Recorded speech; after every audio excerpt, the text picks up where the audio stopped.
Sibet. Lošimo automatai.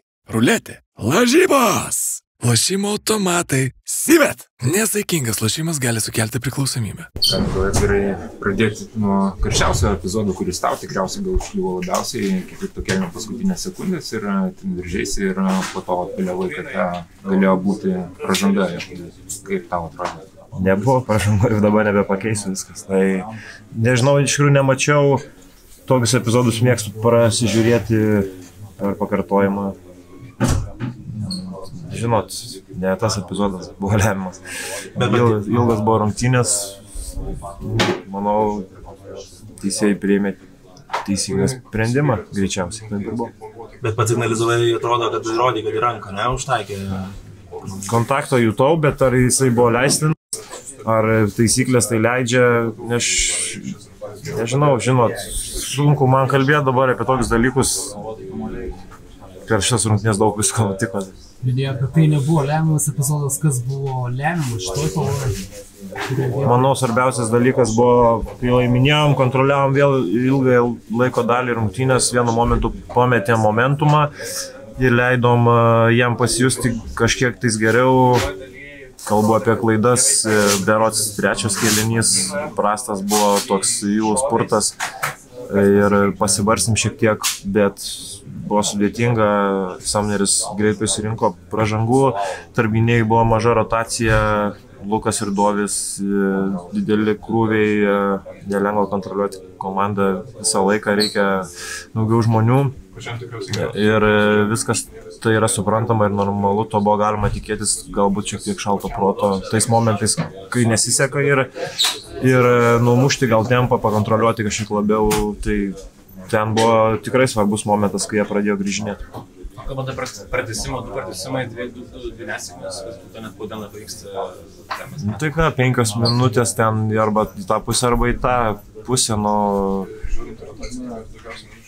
nežinau, sunku man kažką pasakyti, jie rinkosi daug taškų baudų metimais, gal mes neprotingai prasižengėm kažkur iš to didelio noro ar iš dar kažko, kaip sakiau, kažką kaltinti, čia liežuvis nesiverčia, baikit jokus, čia žmonės žaidė ne savo minutės, kai kurie čia tokį krūvį ir kontroliuoti komandą, tai aš nežinau, čia fantastinė darba, kai kurie atliko mūsų žaidėjai. Kalbant apie rotacijas, trumpėja visiškai, kiti žaidėjai virš 30 minučių, pats 39, net pritrūko to kvapą visiškai pabaigoje, nes matosi ir Lukas ėmėsi daug iniciatyvos, bet tie metimai nebepasiekė tikslą. Nežinau, man asmeniškai viskas gerai, mano emocijos šiek tiek ėmė labiau viršų, tai fiziniai dalykai kažkur buvo šone ir neįsijutau pavargęs, nes buvau susikoncentravęs ir susikaupęs, tai nieko nebuvo, kažkokio nei susižeidimo nieko neturėjau, plus praeitose rungtynėse nežaidžiau daug, nes gavau 5 pražangas, tai čia galėjo treneris leisti daugiau žaisti. Atrodo, praradot Keenan Evans tą pagrindinį puolimo variklį, bet kiek dabar sunku, taip žodžiais apsakyti, kiek tai daug neteko komandai ir kaip dabar sunku finalo serijai pamėginti žaisti be tokio žmogus. Jeigu kalbame apie serijos rezultatą 2-0, tai galim sakyti sunku, bet jeigu kalbame apie abi pačias rungtynėse, abiejose rungtynėse buvo šansai laimėti, kaip sakau, keletą dalykų smulkmenų, gal net kartais ir vieno atkovoto kamuolio būtų pritrūkę, kad laimėti, tai mes čia kalbame apie tokius dalykus, bet tas ritmo pakontroliavimas turėtų būti geresnis.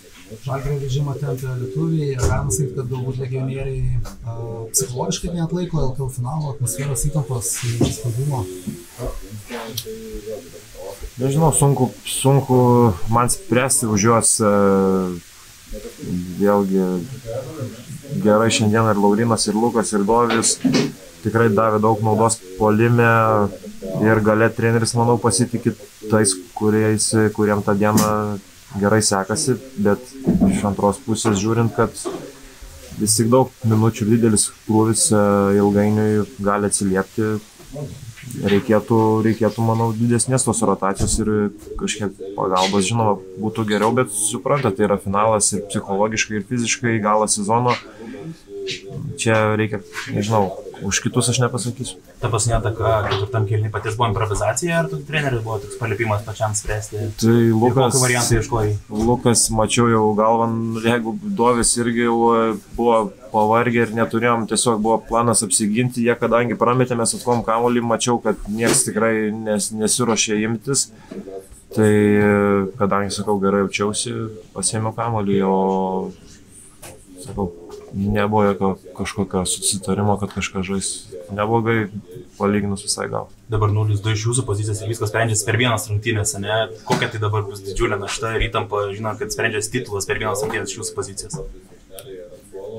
Tai aš manau, mes LKL visada su įtampa žaidžiam prieš kitas komandas, arba, sakykime, 80-90%.